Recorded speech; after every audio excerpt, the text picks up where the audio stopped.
Hello, everyone. Welcome to today's presentation.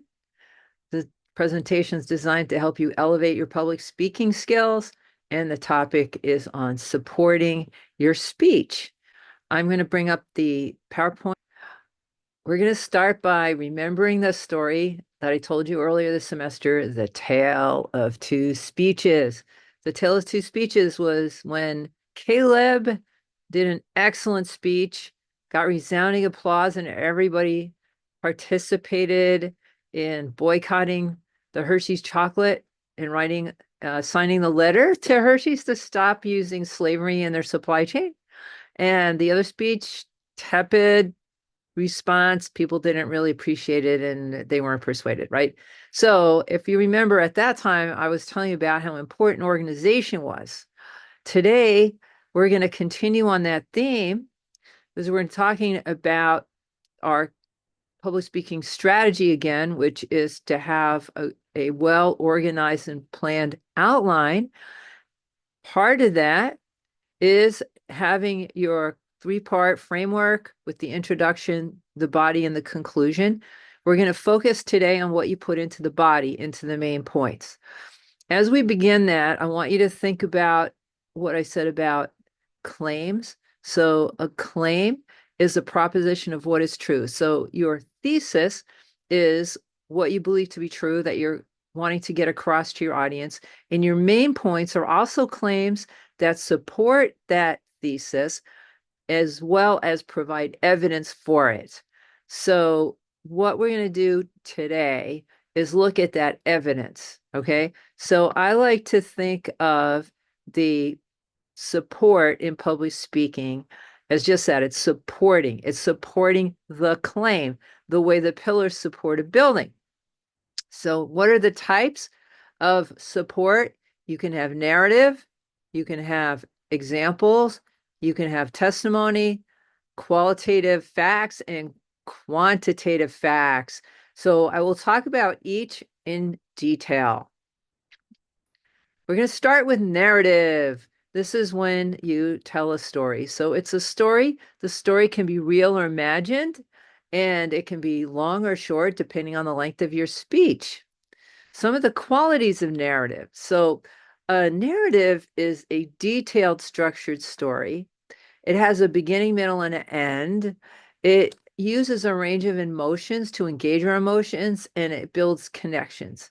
It conveys a message or a lesson through this story about typically some person or group of people. The purpose of the story is to create a vivid and memorable experience for your audience through the characters, the conflict, and the plot.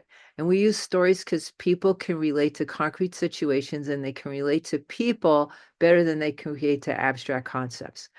The types of stories you could use, it could be a personal anecdote. That means it could be something that happened to you or somebody else. It could be a historical count, and it could also be a fictional story. It could even be a story that you make up. It doesn't have to be real. It just has to be convincing that the situation could really happen and help people understand what you're talking about through that story. Throughout this presentation today, I am going to refer back to Caleb's speech and give you the kinds of support he provided in his speech. So here's an example of narrative. When Abdul's mother died, a stranger brought him across the border to farm. Abdul says that all he's given is little food, the torn clothes on his back, and an occasional tip from the farmer. Abdul is a modern day slave.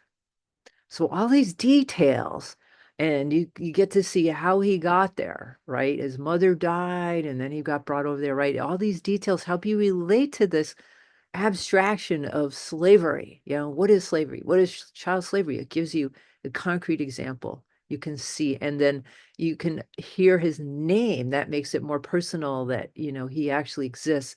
And then I also added a picture, which can be something that you can add. An example.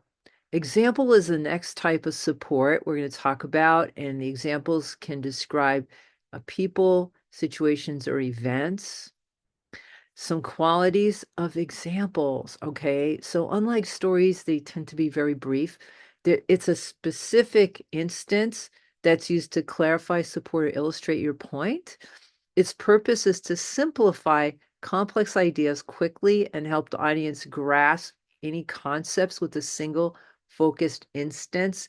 And the types are can be factual, like stories, or they can be hypothetical, something that's imagined to illustrate the situation and make the point. An example of an example. Okay, so here again, to support Caleb's thesis about children as slaves in the chocolate industry. Cocoa farming endangers children's lives. So that's an example of one problem. For example, there's scars crisscross across Yaku's legs from the machete. He can't clear grass in the cocoa fields without cutting himself. During harvest season, he works day after day hacking the cocoa pods. So you have an example of a child who's being exploited by doing this dangerous work here. Okay, so shorter than a whole story. We don't know his background or where he's going, right? We just see these things happening to him. These are examples of things that happen to children who are slaves. The next type of support is testimony. So a testimony is an eyewitness account of a situation. These accounts can be people who lived through it. They can be accounts by experts or people who study the situation, or they have an occupation where they work and are exposed to the situation and know a lot about it from their day-to-day jobs. Some qualities of testimonies, they can be narratives or examples. When people talk, sometimes they tell stories, sometimes they give us facts. And some other qualities is that they're high in credibility, because when you hear from experts or you hear from people who live through a situation, we tend to believe that more than from somebody who doesn't have that close connection to it. And they can be very high in emotional impact.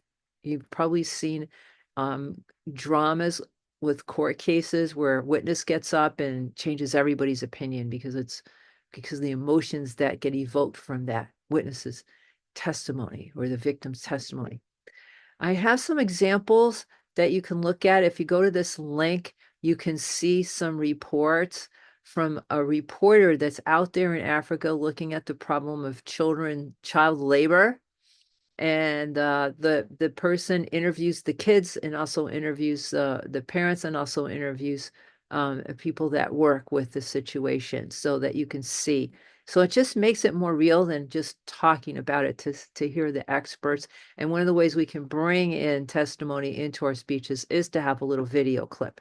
Again, I want you to remind you, if you use any video clips in our speeches in class because they're very short, they need to be very short video clips. All righty. The next form of support we're going to look at are qualitative facts. These give details that describe the events, people, or situation discussed. They tell us who, what, when, where. Some of the qualities of qualitative facts, all right, they're objective statements, and they're used to prove the truth or the falseness of whatever it is you're trying to prove. The purpose is to inform and establish credibility by providing solid, indisputable evidence. And an example here is in 1969, Neil Armstrong became the first human to walk on the moon. That's a fact. And here's a photo to support that fact. So remember, with all of this kind of support, you can use visual aids to enhance it. Now I'm going to give you an example from the topic of Caleb's speech, the children that are slaves in the chocolate industry in cocoa fields. Slave traders trick destitute parents into giving up their children, thinking they will be given good paying jobs or education. Children paid nothing, receive no education, are underfed, are often viciously beaten if they try to escape. So these are all facts. Most will never see their families again. They will work every day with dangerous pesticides. So all of those facts just describe the situation. They don't have any numbers or accounting, but it's the details that evoke the situation that make the qualitative facts so important and so helpful. in getting people to believe you, to inform, or to persuade. So next we have quantitative facts. Quantitative facts use numbers. It's numerical data on persons, items, situations, or outcomes. It's very concrete and straightforward, and it's highly valued in US culture. So you'll notice every time you purchase something now, you fill out a survey. What are they going to do that survey? They're just adding up the numbers to see what people think. And we even have you do that for your classes. We're adding up the numbers to see what's working, what's not working, and so on, right? And they're they're very useful because they very quickly can detail decreases, increases, or the pervasiveness or severity or the lack of whatever it is that we're talking about, right? It's a very quick way to see things through numbers. And it's particularly powerful when you support your qualitative facts with visual aids. Numerical information is measurable and objective, so that's why people like it so much. It can be derived from statistics, surveys, or empirical research, and the focus is on how much, how many, or how often something occurs, increases, decreases, that sort of thing. Here's an example. 65% of residents reported feeling safe in their neighborhood. So that's just, using the statistic. And how do they know? They probably did a survey. Here's an example of from a government website where they're trying to eliminate child labor from the cocoa industry. So here's an example. They have 156 million children in labor, and the problem is the agrochemical exposure. So that's that number, 1.56 million. That's a huge number. Then 43% do hazardous activities, and then 62%, there's a 62% increase in cocoa production. So that means that as that increases, the number of the children that are working in these fields is going to increase as well, right? So these numbers, they carry more weight to us than if you just hear, oh, there's a lot of children in child labor. Oh, they're doing hazardous activities and there's going to be more of them. See how the numbers make it more significant than if I just say, just give a description. Now, some examples of qualitative facts for our case study of Caleb's speech. Hundreds of thousands of children are being purchased from their parents and outright stolen and then shipped to the Ivory Coast, where they're enslaved on cocoa farms. 11 to 16-year-olds. So we really see this point that they're children when we see their age, 11 to 16-year-old children, but sometimes younger, are forced to do hard manual labor, 80 to 100 hours a week. So those numbers of the amount of hours they have to work, that makes it even a more powerful and emotionally evocative set of facts. Then it says 70% or more of the world's cacao is harvested by slaves, most of them children. So this was from 2014 when I was researching this after Kayla's speech. And I know that the problem is still very pervasive, but I don't want to I don't want you to look it up and say, oh, Dr. Offer, you're lying to us. I'm not trying to lie. I'm just giving you examples from 2014 here.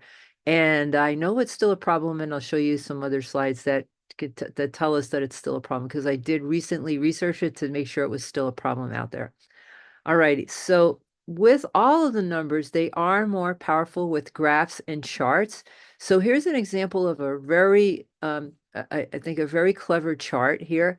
And this is produced by an organization called Green America. And what they've done is rate the companies by um, how many of them are engaging in fair trade practices, which means that they know that the entire supply chain is all is they're all using ethically sourced products, and the labor standards are ethical, there's safety, and there's not exploitation. They're paying people a fair wage. These are all the things that go into making sure that something is ethically sourced, that workers are paid, that they're paid a decent living wage, that their conditions are comfortable and fair and they're not being exploited. So this Green America organization, they rated, so if you look at the ratings here. They listed all the chocolate companies that have an A and color coded it with the green. So that visual of color adds to our ability to understand it and to quickly identify what are the ethical companies. Then they have blue, which has a slightly lower rating. And I'm not exactly sure why, but a B plus is pretty high. And then you have Mars and Nestle. So they have a lower number because they have a lower number of certified fair trade cocoa. So I did hear that Mars and Nestle's, Hershey's, they are trying to get more ethically sourced cocoa, but it's difficult. They're finding challenges to it, right? So they're at 50, close to 50, just under 50% on it here. But then, I'm sorry, Mars is separate from Nestle's, but here we've got a C. So they've got 86 and 80%. So there's still 20 to 24% of possible slavery and definite exploitation in their supply chains. And these companies are getting a very low rating, D's and F's, because of a high rate of or a low rate of ethically sourced, only 43%. Okay. I'm not sure why Ferrero's in there. Um, but because 75% certified is pretty good. I don't know why they're not up in the blue category or at least the light green, but I don't know. But that's where they're rated. And then Godiva, they have no information about them, not available. And so that's considered to be a problem. So if people are not transparent or companies are not transparent, they're not sharing information that makes them suspect. So that's why they have the lowest. They're at the bottom of the scale here. Okay, so these graphics that help us to understand the data make it so much easier to understand. So this is a chart. Now we have a graph. So this graph is not specifically about the fair trade problem or the slavery problem, but it's about the percentage of people who say they buy certain types of chocolate.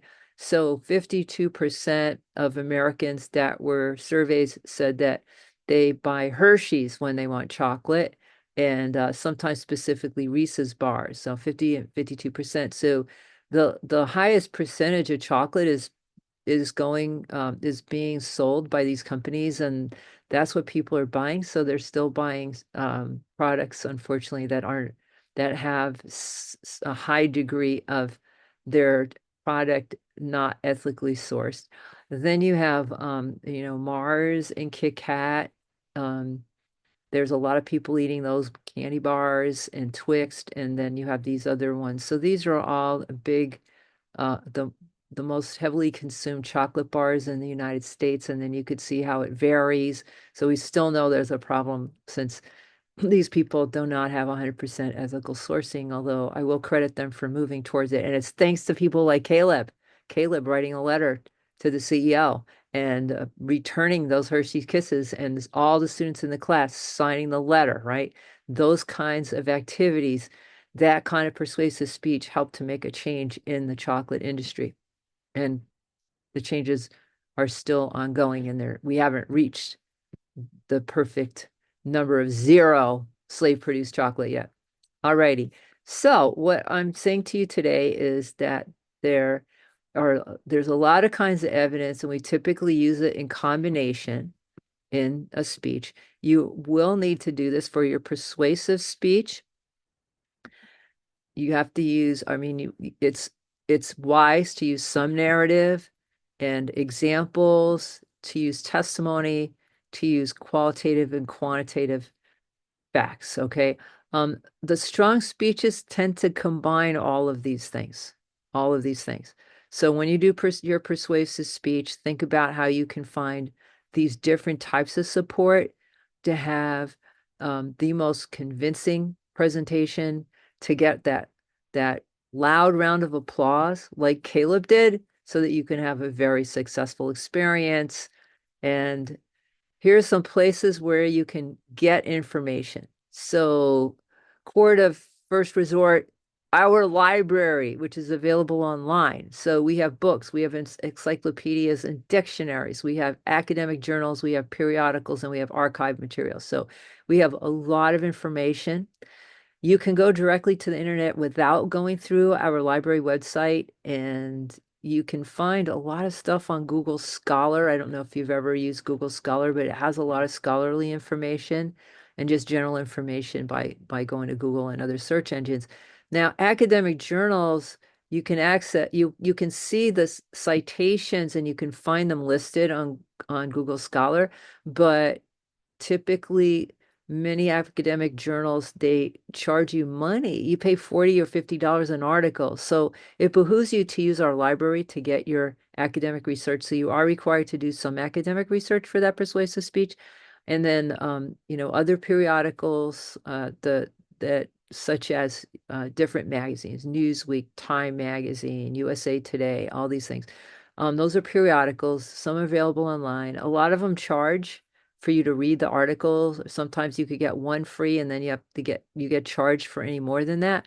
So even these academic journals and periodicals you can get through the library, and the advantage is everything that you get through the library, there's no cost to you, no extra cost. You pay tuition. Part of your tuition pays for these kinds of things. And then the state also helps us pay for these things. So that's our resource. While we're at a university, we get to find this stuff and use articles for free. Some websites I have listed in order of most credible to least credible, although today I might put academic before government simply because I know that the Trump administration is starting to take down government websites, and that's not a good sign. And a lot of these government websites had all this data for us. So I would choose academic, and then government. And the reason why is that the research that's on these websites is looked at through a lot of different people. It's vetted through multiple eyes and it's fact checked. Okay. And they are committed to serving the public. That's why they exist. Universities and governments exist to serve the public, not only to help people get educated, but also to educate the public at large by producing information. That's our job, is knowledge production. That's what we do at universities. Now, the other kinds of internet sites have various degrees of credibility depending on who's doing it, but there's fewer eyes that might be vetting it to make sure that the information is correct and accurate and that it's not just trying to promote a perspective that is untrue. So nonprofits, a lot of nonprofits have a mission to serve the public. In fact, you can't get nonprofit status unless you do. So a lot of nonprofits are credible, but what I caution students to do is when they look at information on a nonprofit, to fact check everything. See how you can find information on in other places. If you can find research on it, if you could find some mainstream types of media that are saying the same thing. So basically know your sources. And for nonprofits, when they list information, fact check everything. Same thing with business. I see them as less credible as nonprofits because nonprofits, their mission is to serve a public good, where business, their mission is to make a profit for the shareholders or the owners, and that's their mission. You to get articles of incorporation for a company, you have to serve your investors. You have to make them a profit. So, in the interest of making a profit, they will hide information and they will present information that always puts them in a positive light. And I'm not saying that they necessarily lie, but it's just how they will frame things and what they'll leave out. So fact check everything that you find on a business website and make sure that everything's accurate that you find there. And then private and personal, there's nobody else that's fact checking anything, so it's upon you to fact check. It's not a credible source to say my friend posted on Instagram, blah, blah, blah, right? That's not a credible source. If you see something interest that a friend posts on social media, then fact check it. See if you can find the source. You see if it's, if there's research to back it up, or see if there's analysis, see if there's periodicals or other kinds of media that can back it up. So that's where you can get your evidence. Sometimes you can get also eyewitness people, people who've seen it or heard it, right? You can interview people like that as well. People and experts, you can interview experts. Alrighty, so and this is the kind of applause that I want to hear for all of your speeches. By doing all of the things that I've talked about, providing a variety of the different kinds of support, you should be able to achieve that for yourself. All right. Goodbye till next time.